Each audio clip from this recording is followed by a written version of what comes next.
New Thought Media Network.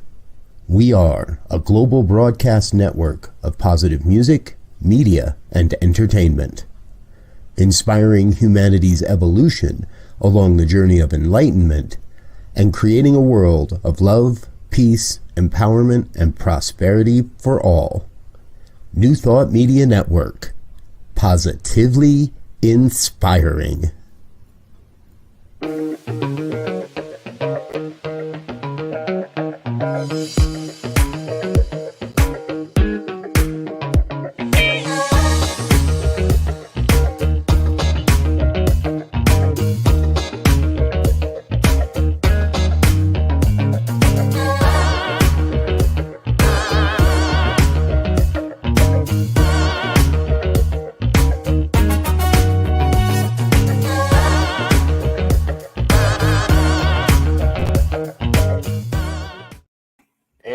Hello again, dear ones. Rev Robert with you over here.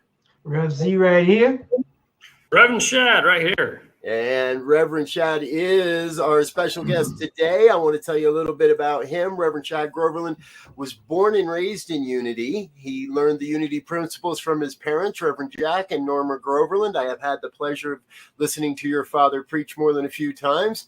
His first passion was music production, however, and that led him to a 25-year career in sound production and management.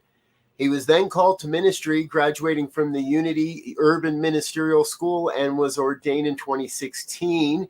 He served the Unity of Las Vegas, Nevada for 5 years before returning home to Unity of Boulder, where he co-ministered with his sister and his father. Reverend Shad's Unity experience is vast and long-term. He served as a youth director, board trustee, youth camp counselor, youth and family team leader, the Next Generation Unity Ministry advisor. In 2018, he was appointed to the UWM Board of Trustees, and the convention body confirmed the appointment in 2019. He was elected secretary to the board in 2019 and 2020. During his tenure on the board, Shad served on multiple teams focused on shaping the future of the Unity movement and continued his legacy of revitalization into his current position as president and CEO of Unity Worldwide Ministries. His sole purpose in this role is to support and equip Unity ministers and leaders to thrive and grow. My gosh, golly gee, what are we missing there, Shad? What more do we need to know to get this conversation started today? Every time I hear that bio, I'm like, I got to shorten that thing. I'm exhausted just listening to it. That covers about the gist of it. And here I am. Yes, and we are really grateful that you are with us. And, you know, one of the main thrusts of our of this program is to look at the future of New Thought, at where New Thought's going in the world. What are the growing trends? How do we make sure New Thought doesn't become stagnant and irrelevant in the world?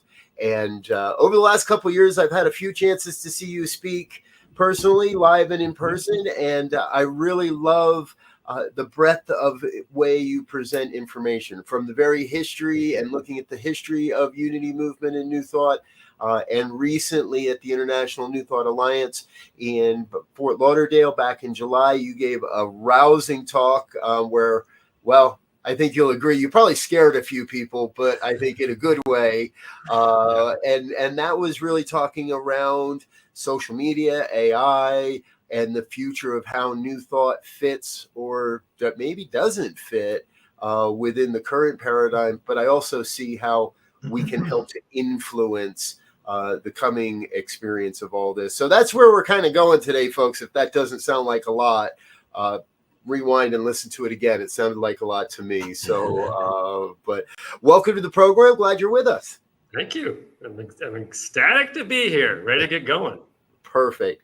So share with us a little bit. I don't think everybody's had a chance to watch the video that we're referencing, but Reverend LZ and I have been watching it, and I've been taking a deep dive into it. But if you would, share with everybody else just a quick synopsis of the thrust of that talk.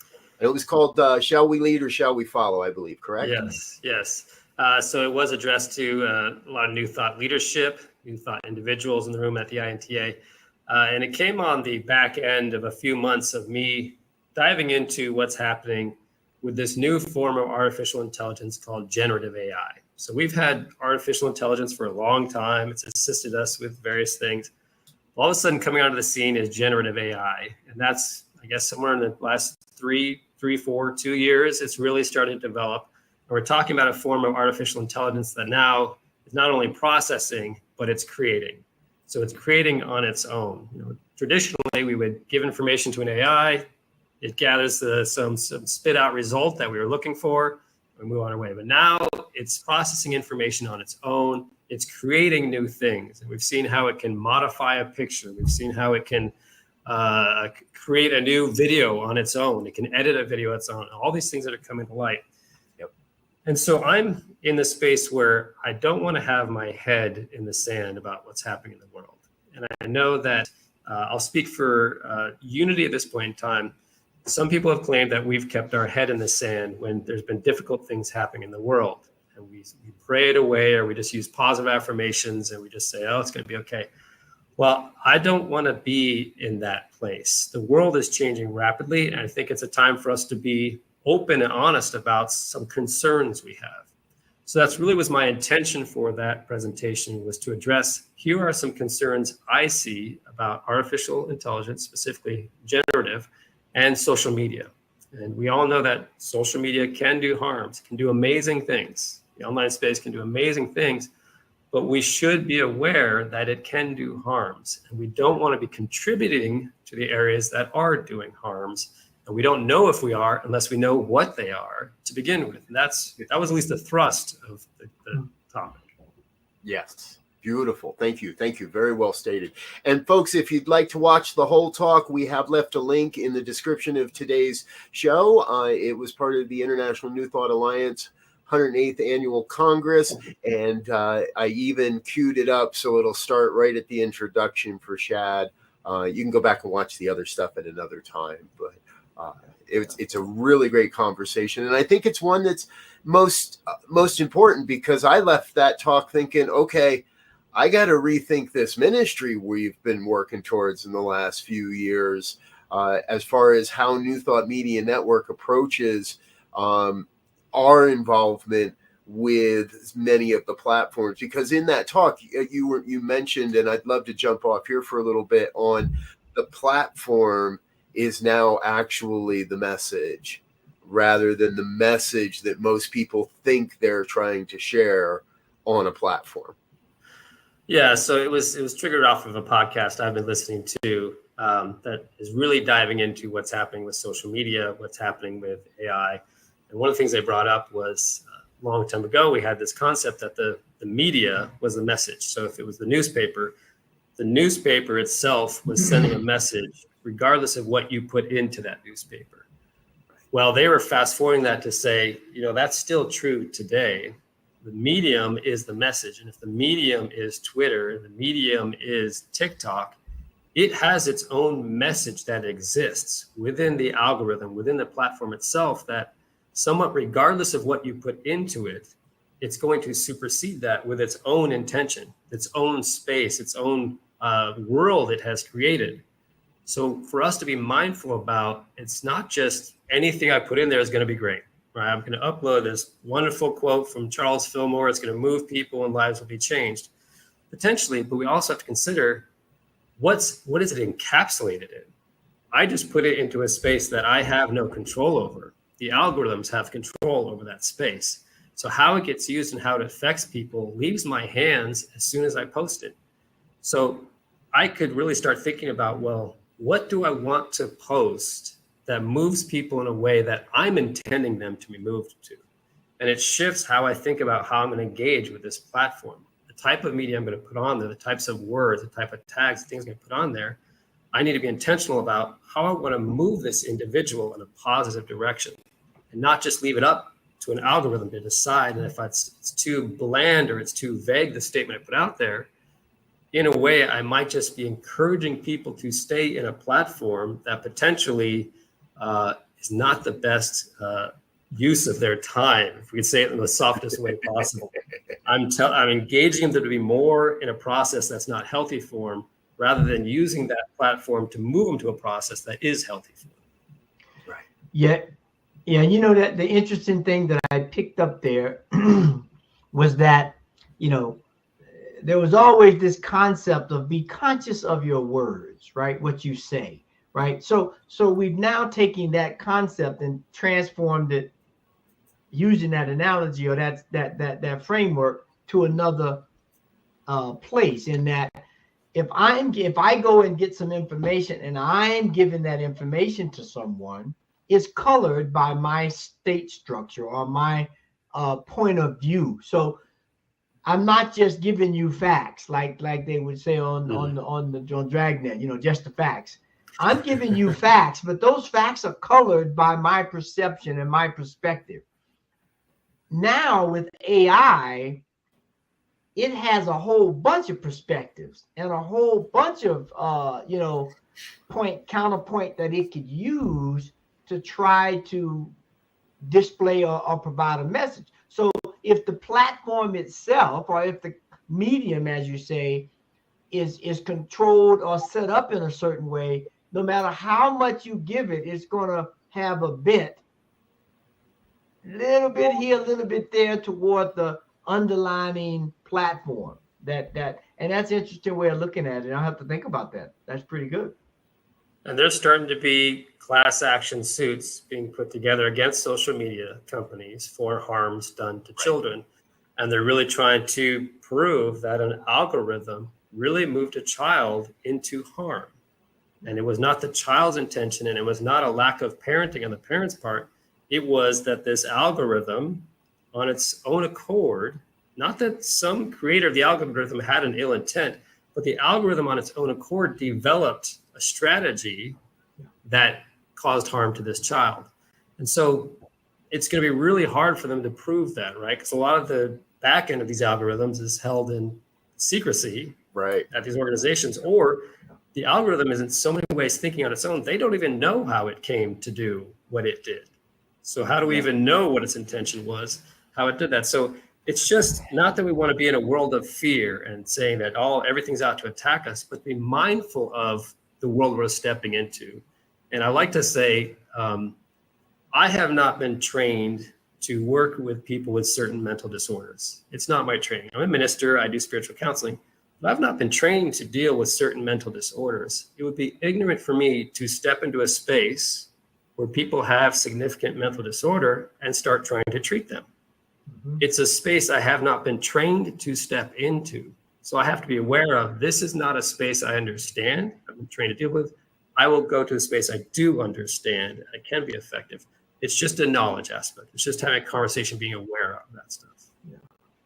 Yeah. One thing that pops up here is like I remember when computers were at their almost infancy, right? They had flight simulators, and they have real flight simulators for pilots that these flight simulators kind of simulate weather patterns and air changes and wind shears and everything. And then they just had this, they've now elevated it to, I don't know if anyone's seen the new movie Gran Turismo, based on a true story about a kid who was driving these cars on a video game, and they took him and turned him into a real driver, right? That's AI, right? Mm-hmm. And the ability for someone to gain is just as counterpointed with someone to lose, right? And so the ability to be able to understand the technology, because no one thought that this kid could do it, and he did. On one of the, won some hard cases in terms of race courses, but in that simulator, it was only trying, the purpose of it was to improve a person's skill. It didn't throw any monkey wrenches in there. It took the course and said, here it is, do your thing. But now this algorithm is capitalistic in a lot of ways, right? Or it's power driven or brand driven, as we say, to create an environment where they are in control of not only your decisions, but your money and your mind and everything else. So we really have to be aware of how these tools are used and not just think that they are panacea. And I think New Thought is a great space to be a part of this conversation. Right. Mm-hmm. We really need that consciousness in this space to be a part of that conversation. I think back to, the dawn of atomic energy. It would have been great if some people were in that space before it was unleashed, to become weaponized. Again, it's a platform, a thing that has an incredible use for good, but it also can be weaponized. And we see that over and over throughout time. Yep. A new incredible power comes onto the stage, and will it be weaponized? Will it be used for good? Will it be both? Who's making that decision? Well, it's not always the people you want to have in that room making that decision. Right. We're not in that room. The public's not a part of that decision. So we've now introduced this new, incredible, powerful entity. And I think we should be a part of that discussion. I think we should be a part of that decision of what direction it goes in, so that it's not just weaponized against us or weaponized for profit, but that it can be used for all the incredible things it could be doing for healthcare and for regenerating lost limbs and things we can't even imagine of. Yes. All of those, let's work on moving it in that direction, and not so much, which we already know is infiltrating into the military, to take that to levels of destruction that are probably beyond our imagination in the opposite direction. Right. We one of the things I've always loved about New Thought, and I hear this in all the traditions, is we're not here to teach people what to think. We're here to help people learn how to think. And what I'm hearing in this is, it's so easy to take these things, AI and such, and weaponize them by telling people what to think. Mm-hmm. And if we can get more and more New Thought folks in the conversations, in the rooms when decisions are being made, I won't hide the fact that I love the fact that Marianne Williamson is influencing our political discussion. Mm-hmm. To what degree is yet to be seen. Will she ever be a truly a major front-running candidate for president? Yet to be seen. And yet there's somebody willing to have that conversation. And we've seen this in other places. We've seen it in media specifically, where a lot of actors and media people find this philosophy in one way or another and start to infiltrate it into their work, if you will, or into the scripting of different things. This is a much bigger conversation. And we've talked a little bit, and it's been an idea that's floated around. Now, both Shad and I were at the Parliament of World Religions recently, and I don't think you were in that panel, but I was in a panel or watching a panel discussion, and the idea came forward: why not flood the zone? Why not just overpower the AI with that positive message and flood the zone with a New Thought message? Because the AI is bringing back what's already out there. Mm-hmm. In some degrees, it is creating its own new content or its own new understanding, but for the most part, it's pulling from the content that's already available. So why not just flood the zone and make AI a New Thought mouthpiece, a voice for New Thought? I like that idea, but I was just thinking when Chad was talking to you in terms of there's the platform formerly known as Twitter, X, right? Then there's I couldn't resist. Then there's which is supposedly more informational, right? Mm-hmm. Then you have Facebook, which is more social. Then you have TikTok, which is more entertainment in some respects, right? And so now we have these different platforms that have a specific intent or ecosystem of what it's trying to provide. And so how do we be? I mean, we will need a cadre to go in and begin to do that, because and we won't even bring up YouTube. With YouTube grabs everything from everywhere and just bang it all together, right? And there's so many platforms now. I like that idea. I'm just trying to get into my head, how would, I mean, it would have to be on all fronts, right? Right.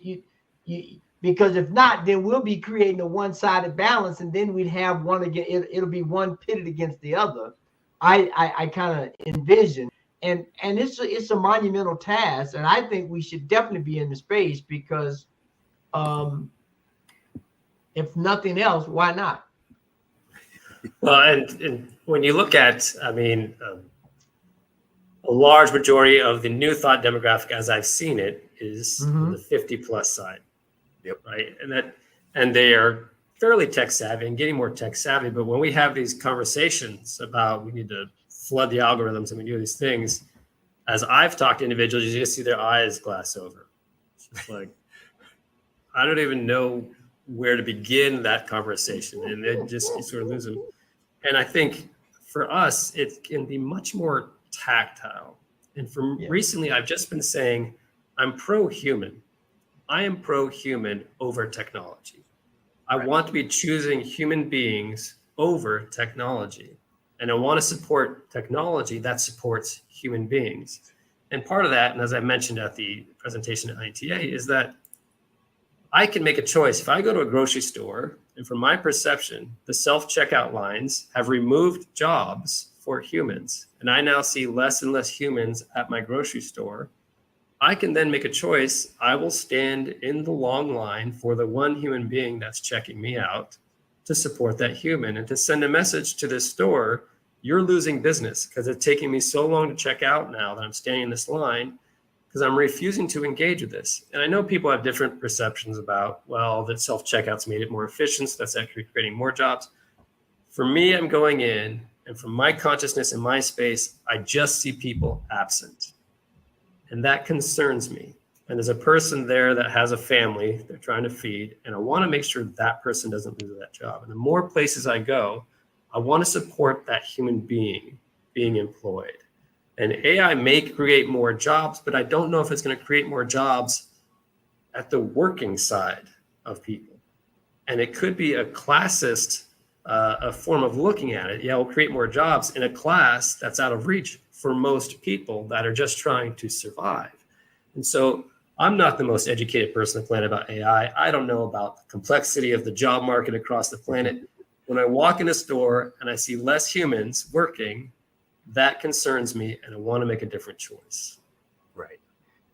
Yeah. You know, one thing that popped in when you were saying that is number one, I don't care how good the AI is, it's not sentient, right? It does not have any sentient, right? So it could be as smart as all get out, but to make a decision that goes beyond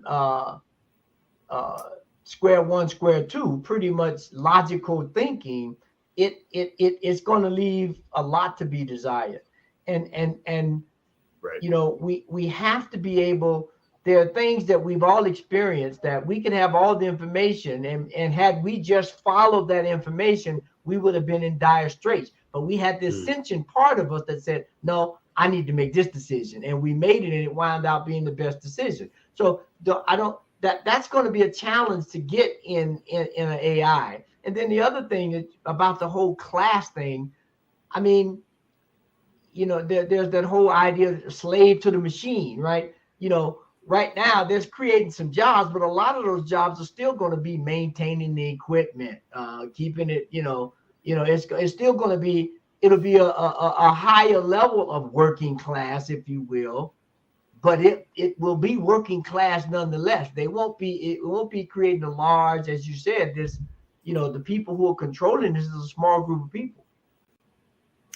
Yeah, and for me, going back to in my position, one of the things I see is that we're sort of creating a new God in this direction.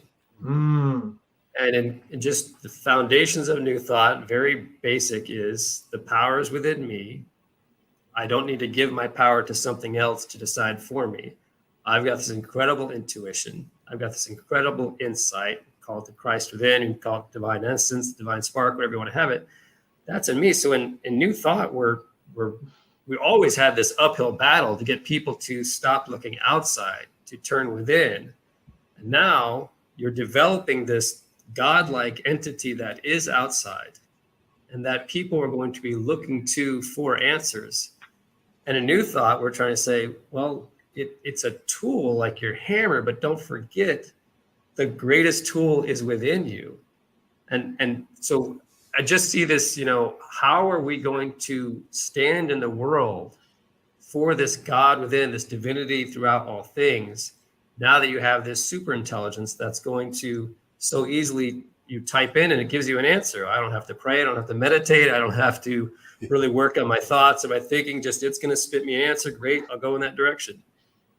The interesting thing there, and I'm with that. I'm on that vibe. I remember when calculators first came out, they said, well, people are going to forget how to do math, right? They didn't, right?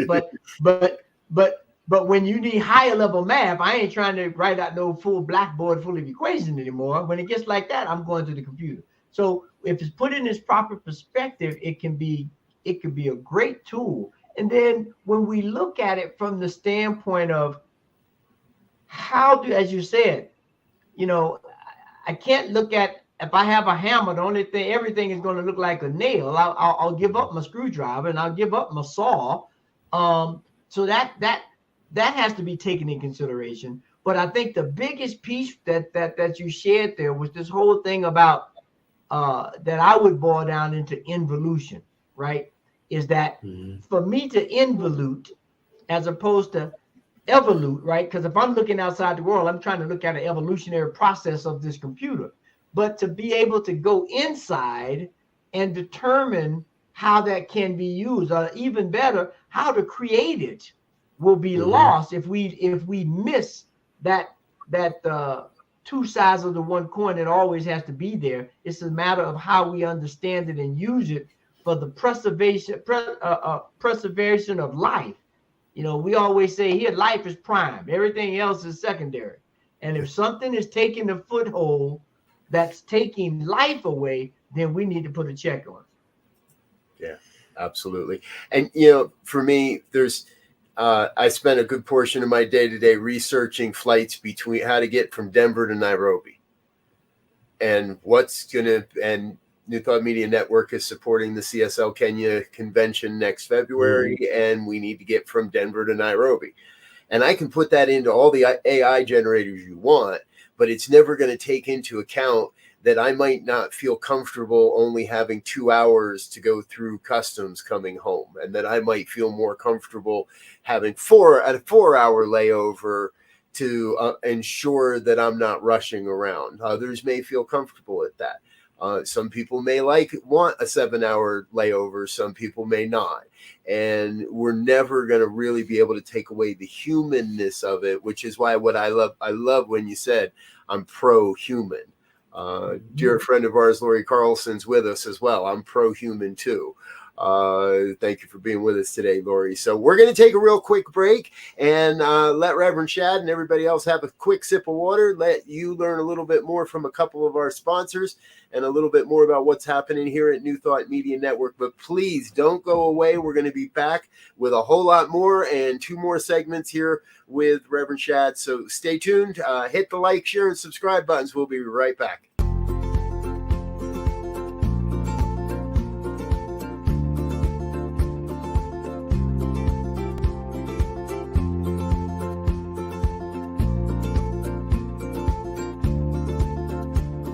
Blessings, everybody. My name is Jafon Seeley.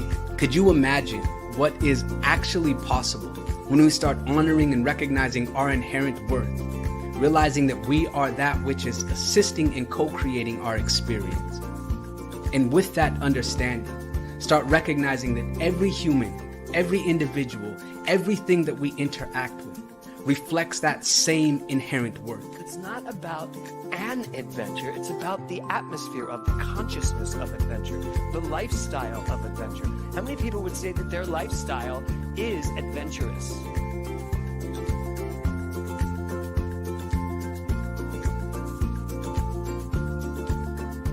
My name is Lisa Benson. I'm a diversity, equity, and inclusion consultant and the author of Anchored in Bias, Fired Over White Tears.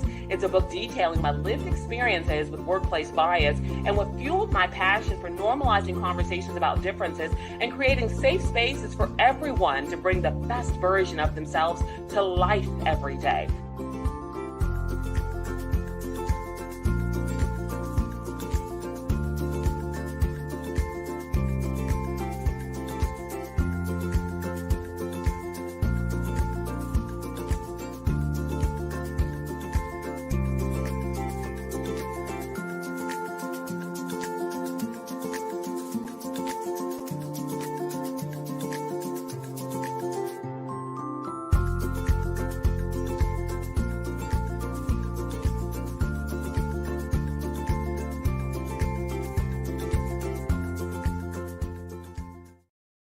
And we're back with more of New Thought today here on the New Thought Media Network. We've got our special guest, Reverend Shad Groverland, President and CEO of Unity Worldwide Ministries, with us, and doing a little jig there. I like that. Thank you. Well, jamming music in there. Yeah.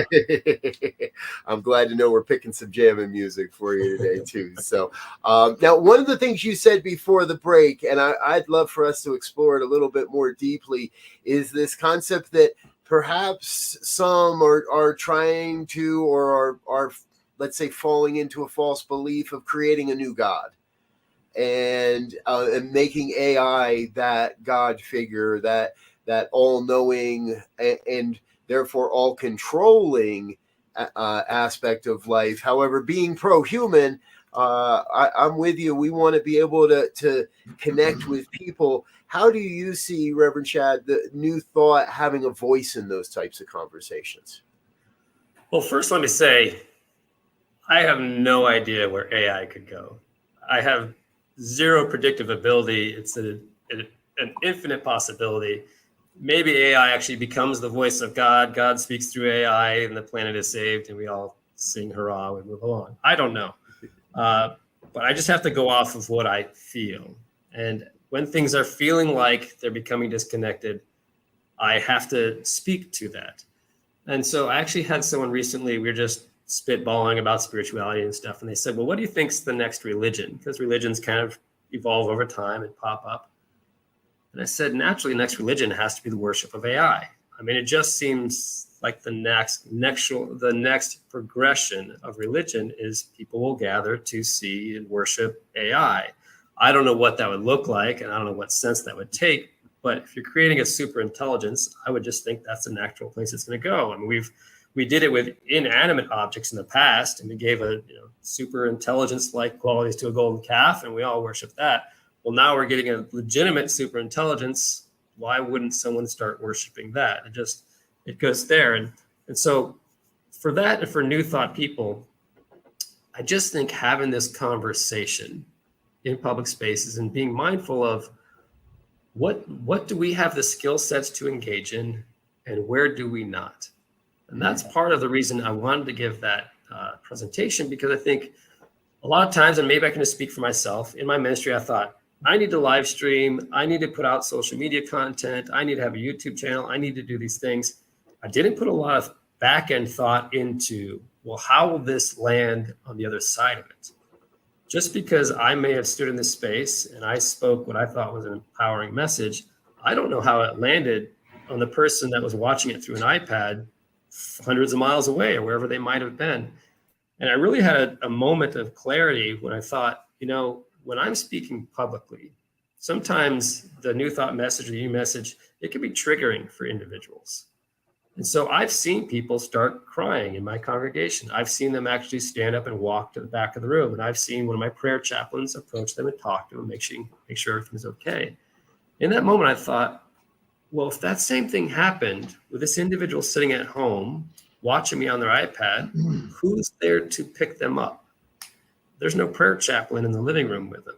Who's there to support them if they've had a really triggering moment in that space? I can't then walk up to them after the service and say, is everything okay? Would you like to come in for some counseling? Maybe midweek we could talk about this a little further.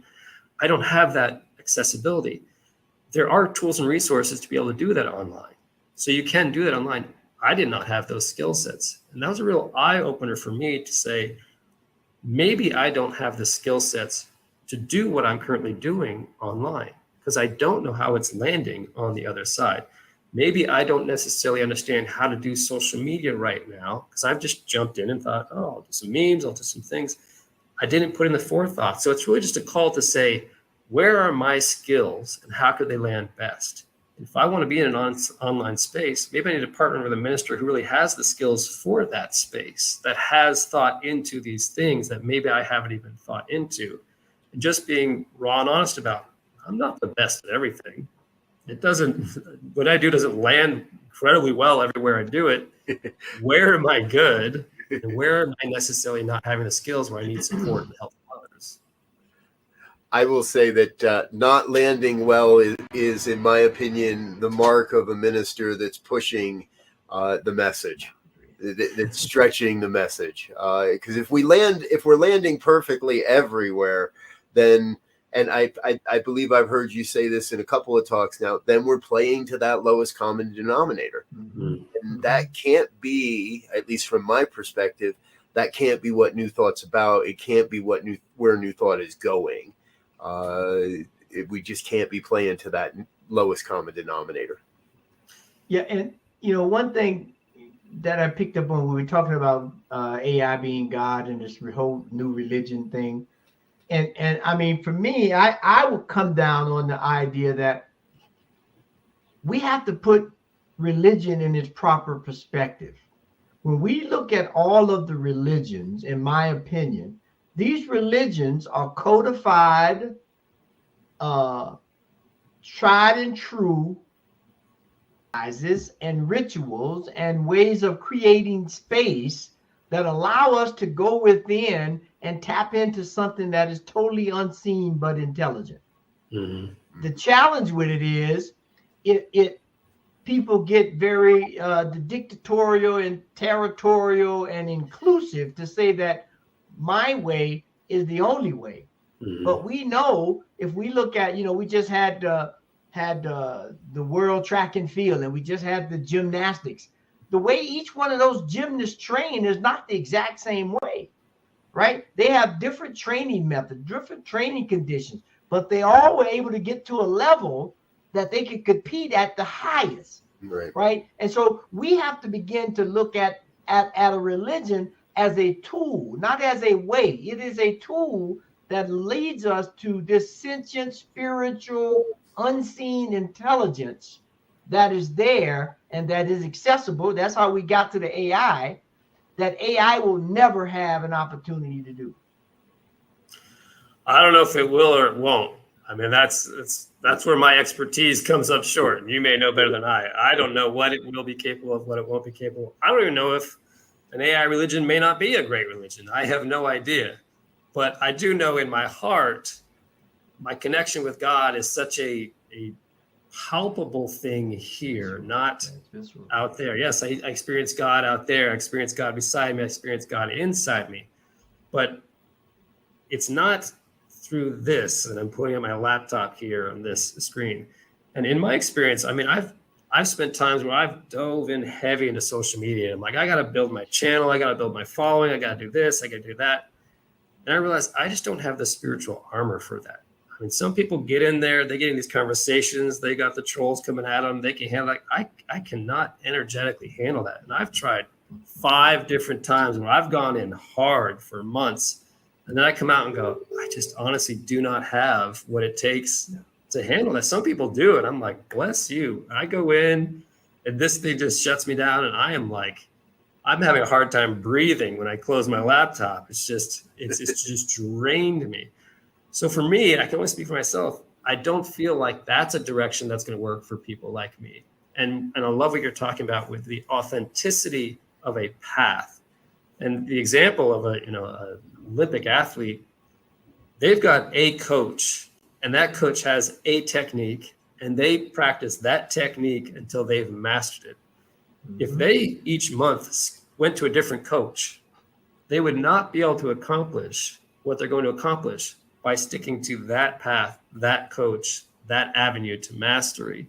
So it kind of speaks to this, this part of this religion's neat, this part of this religion's neat. I'll do this and I'll do that ceremony, but I don't like this because that's where it gets hard. I don't like that because that's where it gets hard. And so that we have that spiritual buffet technique that we come about it. And I was just reading something from the Guru Paramahansa Yogananda, and he says, and then we have spiritual indigestion. Because we've crammed all these different spiritual tools and techniques and to try to put them into one space where they were never designed to coincide. There was a path. And so there is something really valuable about that path. And so that's what I love about New Thought. I love about Unity is honoring, hey, we're not saying we've got the best thing in the world. I like what we've got, but if you've got something else that's good, do that. That path will work as well. Well, and I think something Robert said earlier that, we don't teach you what to think, we teach you how to think, because I came into this teaching from an Islamic perspective, and I consider myself to be an Islamic religious scientist. Now, do I continue to follow all of the precepts to the letter? No. But do I still practice what I consider to be the main precepts and still look at things from that perspective in terms of how it populates and flowers everything else? You darn right. And I know if I come to a conversation and I bring in a perspective, 8 out of 10 people there are not going to have any clue to that perspective because they haven't walked that path. And it could be a nuance, a little small thing that is the final piece of a puzzle that someone was looking for to say, there it is, let's move forward.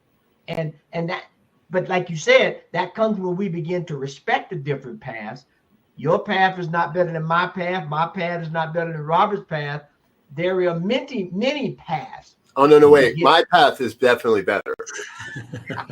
That's what they taught me in ministerial school. Now he's speaking truth with a little t.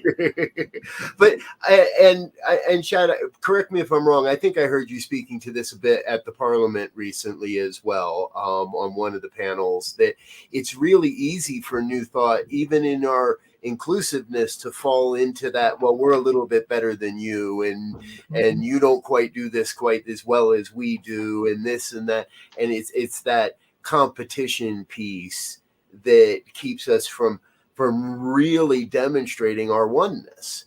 And I think that's important for the future of New Thought as a movement. Sure. And I'm sure you've all heard it in different New Thought spaces. Someone talks about, we've got a higher consciousness than, or we don't do that because that's harmful. And we exited that because they hurt people. And there's just, you hear this sort of spiritual superiority complex that can be infiltrating in New Thought. And as much as we're talking about oneness and inclusivity, it's all okay as long as it's not that group, and it's not that group, and it's not that person, and not that politician. They're excluded from oneness because they don't get it. And once you hear enough of that, you start to get kind of sickened by it. That's been my experience. You get sickened by it. You go, I can't handle this level of hypocrisy. And so you just start speaking to it. But for me, it's really like, well, I also have to check myself at the door, because I have caught myself doing that. I've been called out doing that at a Sunday message that I was giving. Someone said, hey, you did a lot of Christian bashing there. And I was like, wow, I didn't even recognize it. Thank you for pointing that out, because I love Christians. I don't know where that came from, but thank you for pointing that out. I'm going to check that at the door before I speak next time and really be mindful I'm not doing a better than. Unity's better than. Unity's New Thought's better than. Because the nature of the human being is to try to build boxes for things. Well, if I've chosen this box, it must be the best box. And so it's hard to get out of that language even that we have in this country. Yeah, absolutely. Thank you. Thank you for sharing that. All right, folks, we're going to take another real quick break here and say thank you to some of our donors and our sponsors. However, we invite you to stay with us. We've got another segment here with Reverend Shad, and we'll get to our final thoughts for the week as well. So please stay tuned, stay with us. We'll be right back after this.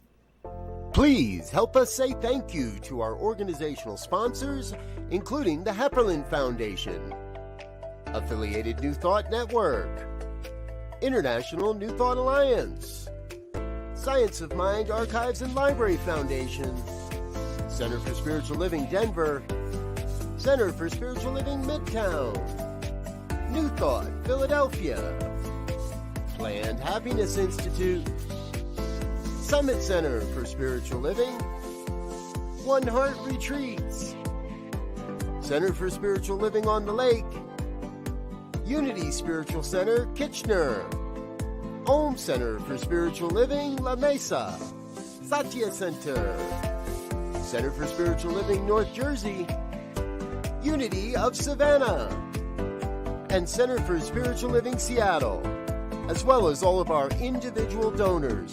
Thank you for making New Thought Media Network a place to be. Please come be you. And remember, like, share, and subscribe. New Thought Media Network, positively inspiring. I was made in the image. I was made in the image of love. I was made in the image. I was made in the image of love. Here and now I can see I was made beautifully. I was made in the image. I was made in the image of love. Wish we'd all stop acting like we're strangers if we could see underneath. We are one family, and it don't matter where you come from. Every heart beats to the rhythm of one love.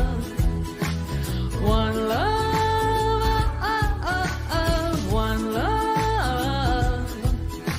Every heart beats to the rhythm of one love. Every heart beats to the rhythm of one. What if we could rise?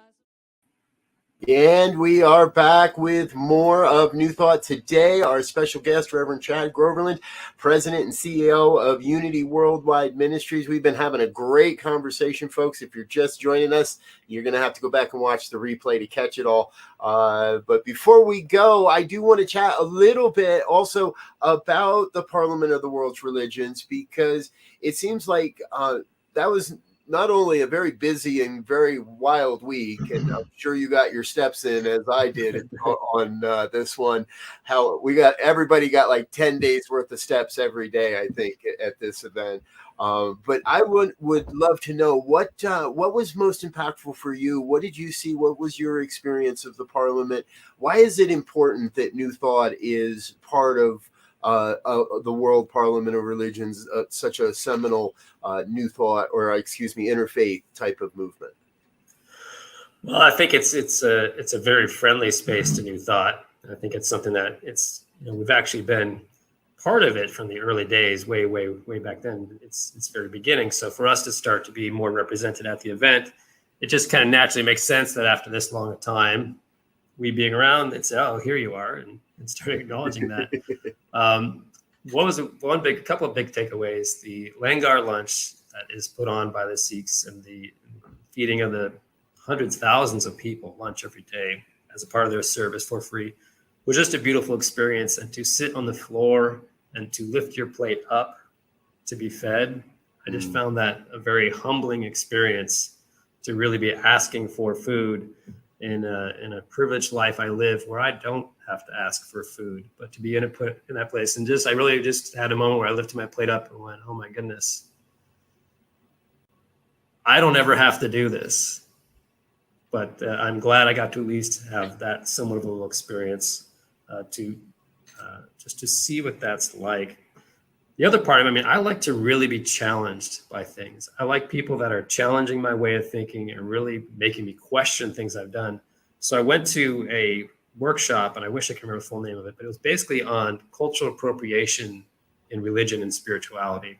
And it talked a lot about, do we have a right to be using other religions, symbology, music, rituals, and so forth? And they had probably 5 different panelists from 5 different religions.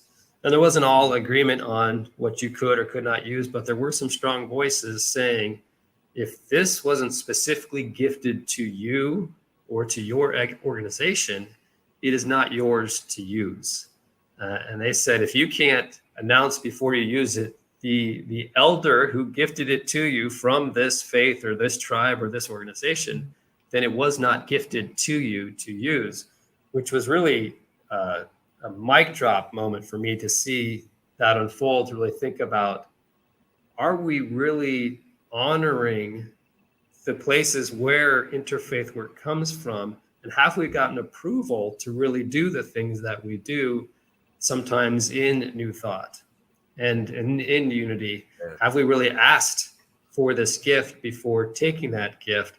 But we don't want to be a part of religious appropriation. We don't want to be a part of cultural appropriation.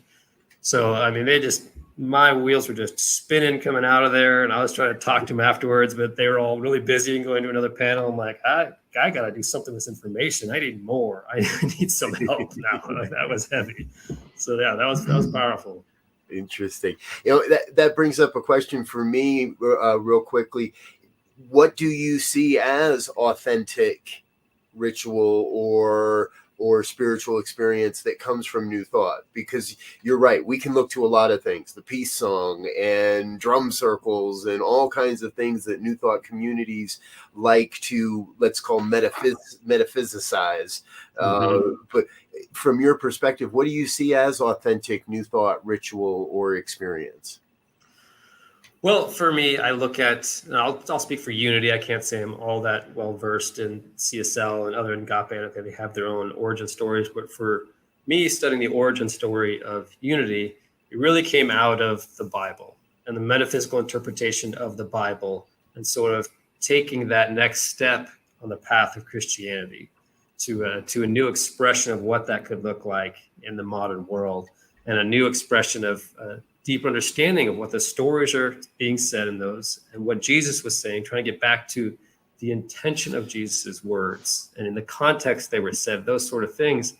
That's a really in-depth study, specifically right back to the New Testament and the Old Testament. And that for Unity, that's kind of our compass, if you will, our moral compass back to, that's where we come out of.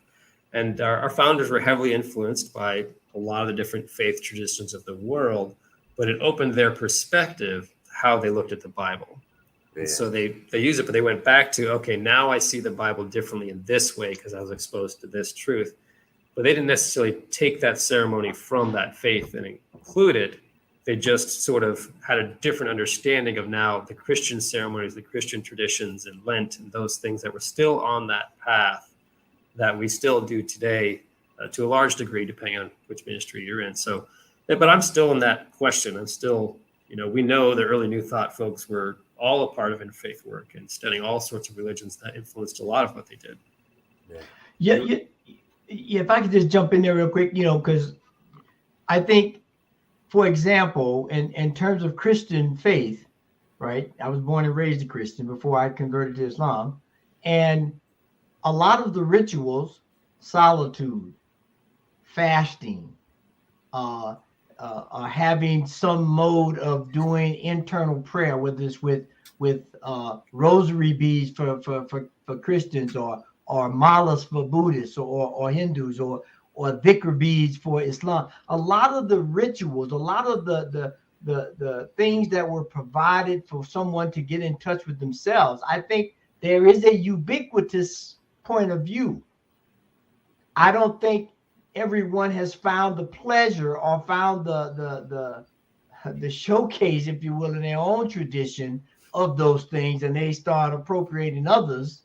You see everybody walk around with malas, the 108 beads. Well, in Islam, it's 100 beads, and I'm not sure what they are in a rosary beads. But now they all do or use the same thing, but they're used in very different ways. And so it can get murky, but the tradition is across the board. And we need to, if we say we're going to follow a tradition, we shouldn't, I agree. And I think we all appropriate in a little bit, but we should try to be as consistent, because it can be confusing. In New Thought, I think it's whatever number of beads you happen to have on hand. and make the right length. That's how it works in my house. I got 130 because that's how many it takes to make it look good on my body. I don't know. So we're going to run out of time here, folks. So before we do, we want to say thank you to Reverend Shad for being with us. I hope you'll come back again sometime. Absolutely. I would love to. Right on. You can reach out and connect with Reverend Shad at unityworldwideministries.org. That's going across the bottom of your screen. You might find him on social media, but from the sounds of it, it's not like you're going to see him in every news feed all day long. So you probably not. Have to work at that one a little bit. But before we go here today, we always like to do our final thoughts. I'm going to kick it over to Rev Brz to get us started. Well, Reverend Shad woke this up, and because it's football season, I have to go there. And because he talked about the blind spot. Right? And on the football team, that left tackle is the one who protects the quarterback from the blind spot. We all need someone to help us understand our blind spots and to protect us, which is what you are saying there about someone from your community coming and saying, hey, you spoke a little different about this or a little harshly about that. Mm-hmm. And I think that's one thing, especially in this AI world where we always want to give some information, to have someone protecting our blind spot and being aware of that, I think is key. So as we step into the football season, let's get us a left tackle on that blind spot to keep us on the right path. I love that. Reverend Shad, your final thoughts. Just that there's so much incredible opportunity coming to light right now in so many different ways, in physical and virtual and spiritual. And I just invite people to just be a part of the conversations, and even the difficult conversations, the one that we want to avoid, the one we want to stay positive. So we've got to be a part of the conversations because we need to be talking to each other. We've always healed divides by talking to each other, and there is no other and there's no them. Just engage in the conversation, because if we're part of the conversation, we'll be a part of the solution. But if we stand back and we don't really do anything, then it's just going to take on a life of its own.